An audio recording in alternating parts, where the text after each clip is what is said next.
كم مرة كنتِ طيبة واتوجعتِ؟ وهل الطيبة هي السبب؟ هل مطلوب إن إحنا نبقى أشرار؟ يعني نعيش طيبين ولا نعيش أشرار؟ هي إن الطيبة مش هي السبب، بس إحنا أوقات كتير بنبقى فاهمين مفهوم الطيبة غلط. في أوقات الناس بتبتدي تتنازل عن حقوقها وعن آه، تقديرها، وإن هي تقدم كل مجهودها وطاقتها وتستنزف من طاقة ومن مجهود ومن وقت ومن كله لبعض الشخصيات اللي هي ما بتقدرش دوت. زي مثلا إن أنت بتنزلي على طول وصاحبتك دايما بتتأخر عليكي في مواعيدها، فنتيجة التأخير دوت هي اتعودت على كده، لأن حضرتك دايما كل مرة بتديها عذر وبتقولي معلش أصل هي ظروفها مش مساعداها. لو مرة هقبل التانية هقبل، لكن هبقى على طول كده حضرتك أنت اللي اتنازلتي عن حقك.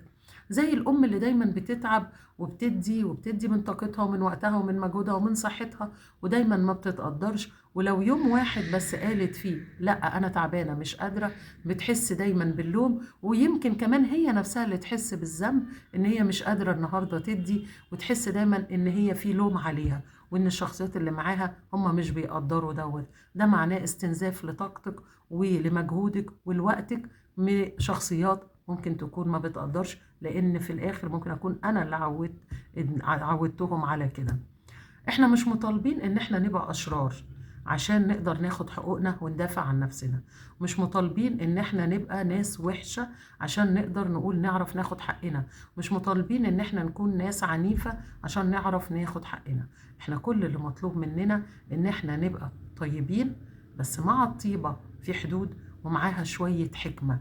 يعني طيبة تاني بس مع الطيبة حدود وحكمة. ما ينفعش اقول طيبة تاني لا، لا خليكي طيبة، بس لازم يبقى حاطة حدود، لان الطيبة لوحدها هتبقى عاملة زي الباب المفتوح اللي اي حد يدخل ويخرج منه، لكن الطيبة معاها جزء من الحدود هتبقى زي الباب اللي متعلق عليه جرس، لازم حد يرن وانا اذن له ان افتح ويبتدي يدخل عندي. يبقى الباب اللي مش اي حد ينفع يدخل ويخرج ويبتدي يستنزف من طاقتي ومن مجهودي ومن صحتي، وانا ابقى واقفه مش عارفه، لا عارفه اخد حقي ولا عارفه ان انا اخد راحتي، ولا طاقتي بتخلص لبعض الشخصيات اللي ما بتقدرش. يبقى في الحاله دي مش الطيبه المشكله، المشكله عندنا احنا.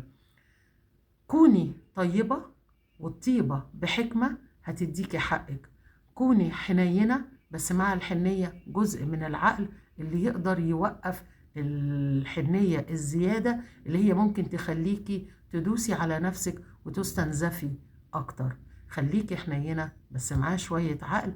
طيبة تاني بس معاها حدود وشوية من الحكمة.